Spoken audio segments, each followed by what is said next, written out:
Hello बच्चों, let's read this question using VSEPR theory. Draw the shape of PCl5 and BrF5। हमें यहाँ दो molecule दिए गए हैं PCl5 एंड BrF5।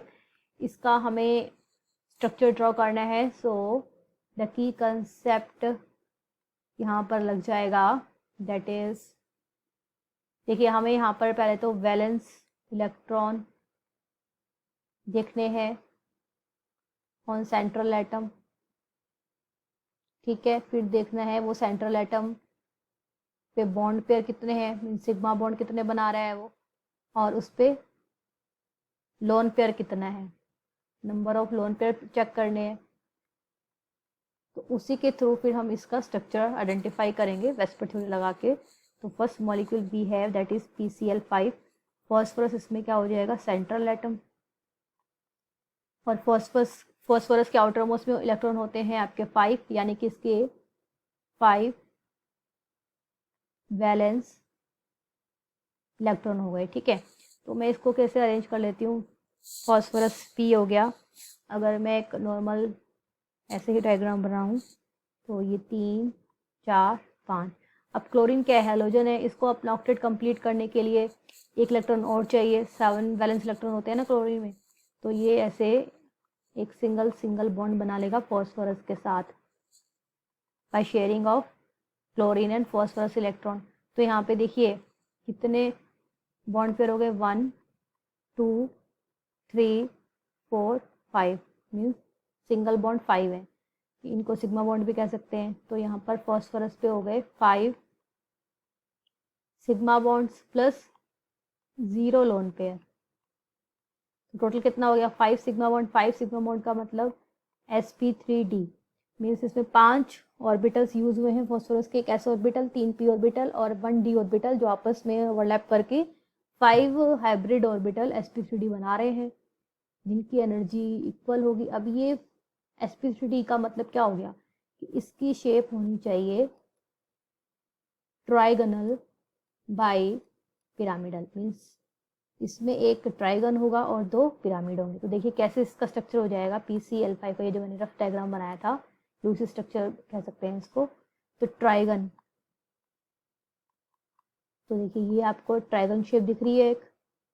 और इस ट्राइगन के मीन्स इस प्लेन के ऊपर, बिलो द प्लेन और अबव द प्लेन, आपके 2 क्लोरीन लगे होंगे।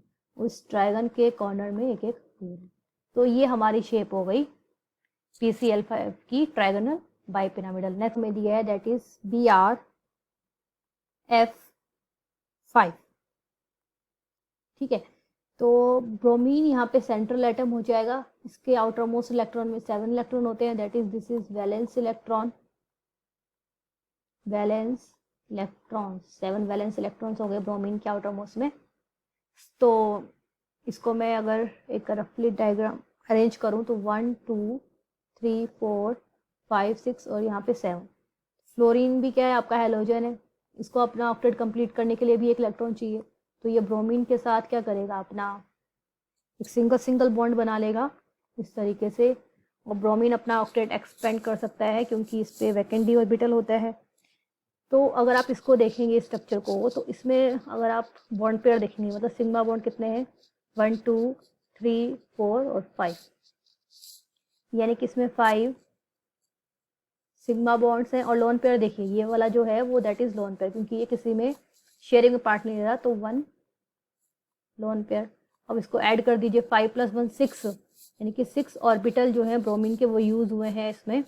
तो 6 का मतलब एक s ऑर्बिटल, 3 p ऑर्बिटल और 2 d ऑर्बिटल ब्रोमीन के यूज हुए हैं। मैंने बोला ना ब्रोमीन में आपके d ऑर्बिटल है, तो वो आपका एक्सटेंड कर सकता है अपना ऑक्टेट। तो sp3d2 का मतलब है इसका स्ट्रक्चर होना चाहिए ऑक्टाहेड्रल। बट ये ऑक्टाहेड्रल क्या होता है, डिस्टॉर्टेड हो जाता है। किसकी वजह से, 1 लोन पेयर की वजह से। क्योंकि 1 लोन पेयर की वजह से इसमें क्या हो जाता है भाई, रिपल्सन हो जाता है ना। ये रिपल्सन जनरेट करता है according to VSEPR theory. Repulsion generate करेगा तो इसकी जो आइडियल ज्योमेट्री है वो अब डिस्टॉर्टेड हो जाएगी, खराब हो जाएगी।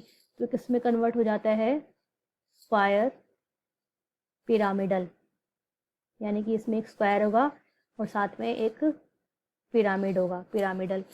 तो ये यहाँ पर इसकी शेप हो गई। इसको हम बना लेते हैं, कैसे बनेगा ब्रोमीन। अब देखिए ऑक्टाहेड्रल किस तरीके से होता है हमारा,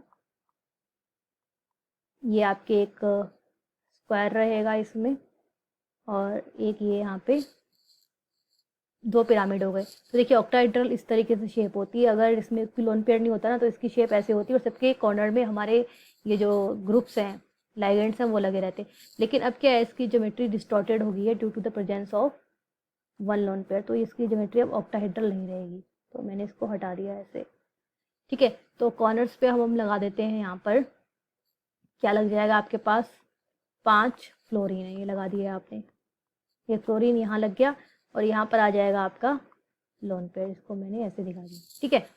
तो ये अब देखिए, अगर आप इस जहाँ पे लोन पेयर है इसको आप अगर 1-2 मिनट के लिए हाइड कर लें तो एक तो स्क्वायर बन रहा है हमारा, सिंपल सी बात है। और इस स्क्वायर प्लेनर के नीचे क्या है, फ्लोरीन है। ये क्या बना रहा है, ये पिरामिड बना रहा है। तो इसकी शेप कैसी हो गई, स्क्वायर पिरामिडल, ठीक है। तो ये हमारे 2 मॉलिक्यूल्स दिए गए थे, यहाँ पे मैंने स्ट्रक्चर ड्रॉ कर दिए हैं। PCl5 का स्ट्रक्चर आया था ट्राइगोनल बाई पिरामिडल, और इसका है square pyramidal. So I hope you understood it well, best of luck.